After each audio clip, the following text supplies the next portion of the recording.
जय श्री राम दोस्तों, स्वागत है हमारे YouTube चैनल बकवास डिबेट न्यूज में। दोस्तों, राहुल गांधी के अमेरिका दौरे पर सिखों पर किए गए बयान पर लोगों ने बहुत गहरी आपत्ति जताई है। दोस्तों, दिल्ली में राहुल के आवास पर सिखों का हंगामा हुआ और लोगों ने धरना प्रदर्शन किया। उस धरना प्रदर्शन में एक सिख ने राहुल गांधी को बहुत ही बुरा भला कहा। तो चलिए देखते हैं आगे इस वीडियो में। राहुल गांधी वही है जिसका डीएनए गद्दारी और बेवकूफी से भरा हुआ है। ये वही देशद्रोही है जो सिखों के प्रति नफरत रखता है। And specially mister Rahul Gandhi, बाज आजा गद्दार, वरना तेरी ईंट से ईंट बजा देंगे। ये माफी मांगेगा, इसको नाक चटवा के धूल चटवा के इससे माफी मंगवाएंगे। ये सही माने में एक नादान सा नन्हा सा बालक है जिसको ये नहीं पता चलता कि कब कौन सी स्टेटमेंट कहां पे देनी है। और ऐसा ही एक और प्रोटेस्ट में आपको विश्वास दिलाता हूं, जब राहुल गांधी देश में आएंगे, ये मैसेज उनके पास पहुंच गया होगा।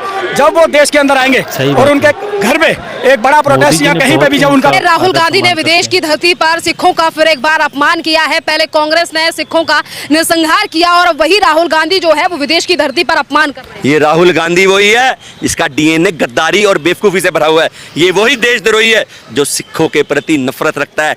1947 से पहले से लेके और आज 2024 तक देख लीजिए, प्रत्येक कांग्रेस का जो नेता है उसके दिल के अंदर षड्यंत्र है सिखों के प्रति। ये बाहर देशों में जाकर सिखों को बदनाम कर रहा है, जबकि जितना सुरक्षित सिख भारतीय जनता पार्टी की सरकार के अंदर है, कभी भी नहीं रहा था। हिंदुस्तान के अंदर जो देश का जो सिख है वो सुरक्षित है। मैं आपके माध्यम से बताना चाहता हूँ, ये जो हमारे गुरुओं की पगड़ी है ना, जो हमारी आबरू हमारी इज्जत है, 2014 से पहले इटली के अंदर बैन हुई थी।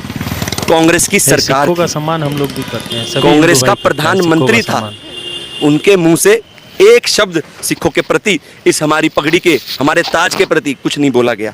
ये बैन कब हटा?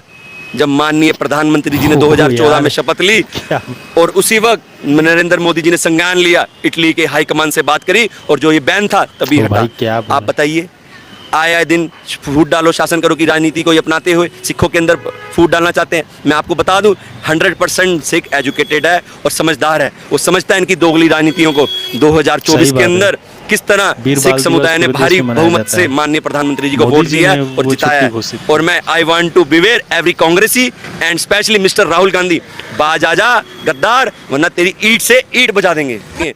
माननीय प्रधानमंत्री जी ने इतने काम करे हैं। आज शाम के आप देख सकते हैं 5 बजने को हैं, 4:30 हो गए हैं। अगर मैं अगले दिन भी 4:30 बजे तक गिनवाऊँ ना, उनकी तारीफें खत्म नहीं होंगी।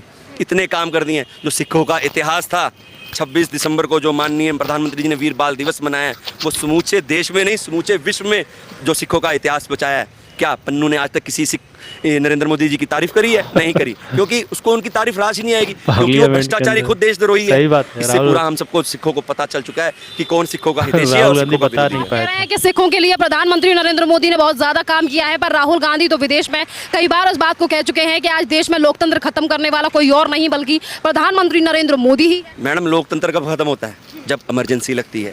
इमरजेंसी कब लगी थी? 1975 में, जब इनकी जो माताजी दादी थी इंदिरा गांधी जी, इन्होंने वो लगाई थी इमरजेंसी, तब लोकतंत्र खतरे में था। लोकतंत्र इनको यही नहीं पता कि संविधान के अंदर कितने पन्ने हैं। माननीय अनुराग ठाकुर जी ने पार्लियामेंट के अंदर डायरी दिखाई थी, अरे ये होता है संविधान, कितने पेज होते हैं करके पूछा था ना, इसके मुंह से एक शब्द नहीं निकला, क्योंकि इसे पता ही नहीं। ये तो रटी रटाई स्लिप पकड़ता है और वही बोलता है। तो क्या लगता है आज तमाम सिखों के द्वारा जो है वो कांग्रेस और राहुल गांधी के द्वारा आप लोगों के द्वारा प्रदर्शन किया गया है, मांग क्या है? क्योंकि माफी को लेकर तो राहुल गांधी और कांग्रेस की तरफ से कोई बात नहीं कही गई, बल्कि कांग्रेस के नेता ये कह रहे हैं कि राहुल गांधी ने तो कुछ बात गलत कही ही नहीं है।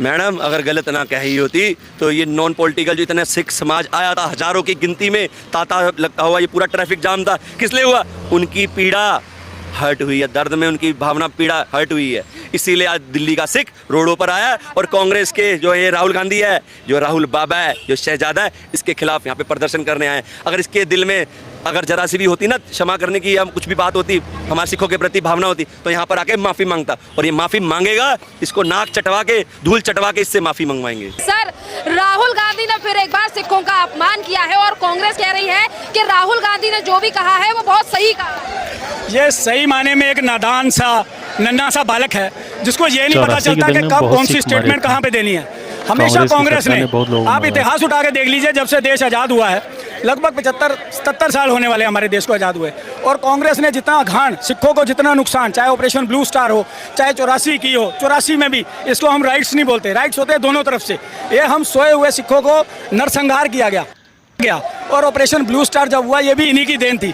गुरुद्वारा तख्त में वहाँ पे इन्होंने दरबार साहब के अंदर फोर्स भेजी और अत्याचार करवाया, सिखों का कत्ल करवाया, और 84 के अंदर लगभग 5000 से ज़्यादा सिखों का कत्ल करा।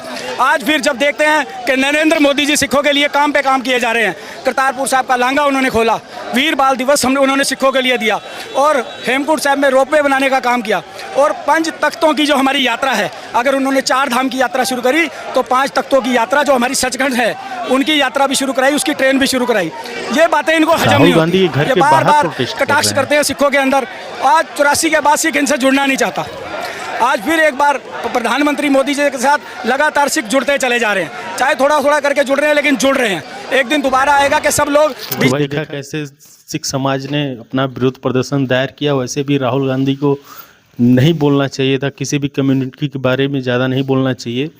क्या बताएं, चलिए ठीक है। वीडियो देखने के लिए धन्यवाद। हमारे चैनल को प्लीज़ सब्सक्राइब करें। जय हिंद, जय भारत, जय श्री राम।